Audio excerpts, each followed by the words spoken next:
जब से बुटीक से आई हूँ, बार बार उस गोरी सी लड़की का चेहरा अनायास ही आंखों के सामने आ जा रहा था। हरे रंग की सलवार कमीज पहने, माथे पर दुपट्टा ओढ़े, बुटीक के बाहर किसी लड़के से बात कर रही थी। साथ में एक 5-6 साल का बच्चा भी था। पता नहीं क्यों मुझे उसका चेहरा जाना पहचाना सा लग रहा था।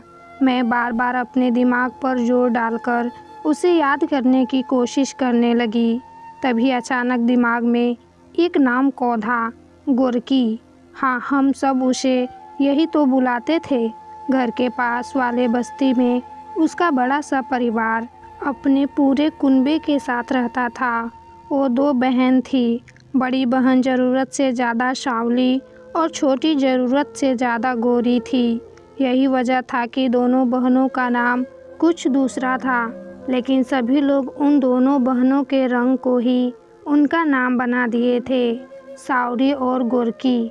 बड़ी वाली बहन सावरी काफ़ी शांत और शालीन थी, वही छोटी बहन गोरकी बिल्कुल जिद्दी और ठीठ सी थी। दोनों बहन अक्सर अपनी माँ के साथ हमारे घर आया करती थी। दोनों बहन युवावस्था की दहलीज पर आ गई। इसी बीच बड़ी बहन की शादी तय हो गई। छोटी बहन अपनी बहन की शादी में लाल रंग के सूट में काफ़ी दमक रही थी, लेकिन बड़ी बहन की शादी के कुछ दिनों बाद ही अचानक ये खबर आई कि छोटी बहन कहीं चली गई है। घर वाले उसे कुछ दिन ढूंढे, फिर मन मारकर अपने काम में लग गए। एक बार उसकी माँ मेरी माँ से कह रही थी, जीजी हम रोज़ कमाने वाले लोग उसे क्या ढूंढे, पुलिस के पास जाएंगे तो वहाँ भी पैसा ही लगेगा। हम यही मान लेते हैं कि वो हमारी बेटी ही नहीं थी, एक ही बेटी से संतोष कर लिए हैं। पिता और भाइयों ने उसे ज़्यादा ढूंढने की कोशिश भी नहीं की। फिर समय पंख लगा के उड़ गया। मेरी भी शादी हुई और आज अचानक मेरी मुलाकात उससे हुई। मैं सोची माँ को फ़ोन करके उसके बारे में बताऊं, पर फिर सोची पहले खुद ही एक बार उसे बात तो कर लूं।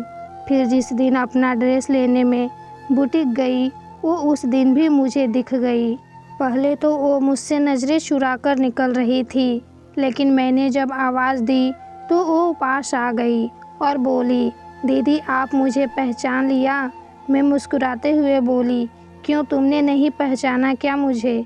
गोरकी थोड़ा झिझकते हुए बोली, पहचान तो आपको मैं उसी दिन गई थी, पर बोली नहीं क्योंकि पता न आप मुझे पहचानती या नहीं।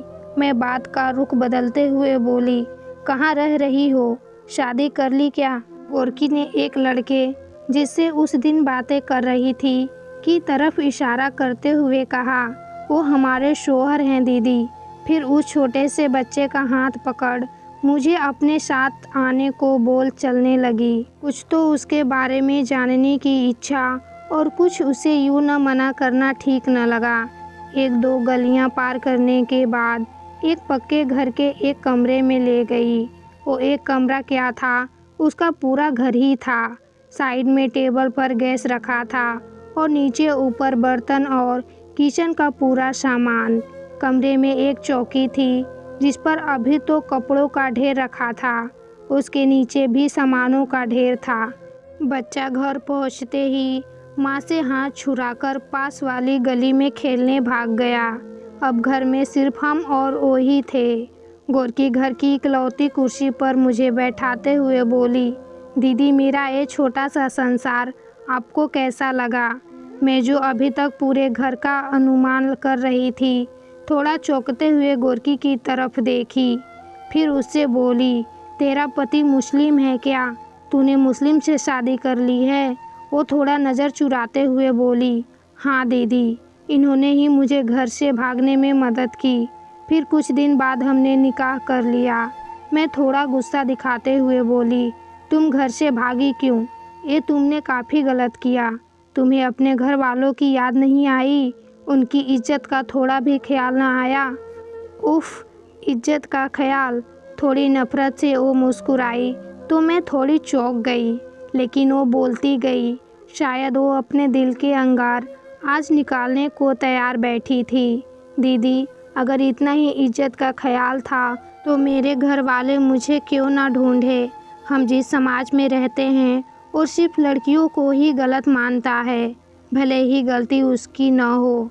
दीदी, आपसे तो हमारे घर की माली हालत छिपी न थी, लेकिन फिर भी दीदी की शादी में पापा और मम्मी ने अपने हैसियत से बढ़कर दीदी को दिया लिया। दीदी भी खुश थी अपनी शादी से, लेकिन शादी के 6 महीनों बाद दीदी को बच्चा न हो रहा था तो उनके ससुराल वाले उन्हें तंग करने लगे। बच्चे के बिना उनकी ज़िंदगी को सासरे वाले नर्क बनाने लगे। एक बार पापा और माँ ने जीजा जी को समझाने की कोशिश भी की तो उनका जवाब सुन सबको साफ सूंघ गया। वो शायद बोलते बोलते थक गई थी, पास में रखे गिलास से पानी पीने लगी। क्या बोला था तुम्हारे जीजा ने? मैं उसके चेहरे पर नज़र गड़ाते हुए बोली, आप लोग अपनी छोटी बेटी का विवाह मेरे साथ कर दीजिए, तभी आपकी बड़ी बेटी को भी मैं रखूँगा, वरना नहीं। बोलते हुए उसने मेरी ओर देखा। सच कहती हूँ दीदी, मैंने अपने जीजा से कभी कोई गलत बात भी न की थी। मैं तो अपनी बहन का घर उजाड़ने का सोच भी न सकती थी। अपनी बहन की शादी खतरे में देख मेरा दिल भी दुखी हो रहा था। इच्छा हो रही थी कि अपनी शक्ल को आग लगा दूं, लेकिन किसी ने मेरे दिल की बात न समझी। बहन भी गुस्से में मुझे भला बुरा कहने लगी। पापा और भाइयों ने भी पहले तो मेरी खूब पिटाई की, फिर बाद में वो भी दीदी को समझाने लगे। वो इस रिश्ते के लिए सहमति दे दी, क्योंकि जीजा फ्री में मुझसे शादी जो करना चाहता था। शायद वो लोग मेरा शादी का दिन भी पक्का कर दिए, लेकिन मैं शाहजहान को पहले से जानती थी। मैं उसके दुकान का कपड़ा लाकर सिलती थी। मैंने शाहजहान से जब ये बातें कही तो उसने मुझे घर से भाग जाने को कहा। शादी करने का विचार तो न था हमारा, लेकिन शाहजहान की बीवी शादी के 2 सालों बाद ही रिजवान को जन्म देते हुए गुजर गई थी। शाहजहान रिजवान की परवरिश अकेले कर रहे थे। जब रिजवान ने मुझे ही अपनी मम्मी समझ लिया, कुछ दिनों तक मैं अपने घर वालों का इंतज़ार की। शायद वो आ जाते तो मैं अपने जीजा से शादी न करने की शर्त पर उनके साथ वापस भी जा सकती थी, लेकिन वो तो मुझे भुला ही दिए। कुछ दिनों के बाद शाहजहान ने मुझसे निकाह कर लिया। अब तो मैं भी उसके बच्चे की माँ बनने वाली हूँ। वो बच्चा तुम्हारा बेटा नहीं है? मैं थोड़ा आश्चर्य से पूछी। तभी रिजवान आ गया और गोरकी को पकड़ लिया। अम्मी, मैं तुम्हारा ही बेटा हूँ। गोरकी मुझे चुप रहने का इशारा की और रिजवान को लाड करने लगी। थोड़ी देर बाद वो बोली, दीदी अब आप ही बताओ, ज़्यादा इज्जत का काम क्या है? बहन का बसा हुआ घर तोड़ना या किसी का उजड़ा हुआ घर संभालना? शाहजहान ने कभी मेरे साथ कोई भी ज़बरदस्ती न की। शायद यही वजह है कि मैं इनकी ओर खींची चली गई। बोलते हुए उसकी आंखों में आंसू आ गए। मैं उससे पूछी, तू अब भी घर नहीं जाना चाहती? शुरुआत में तो मुझे घर की काफ़ी याद आती थी।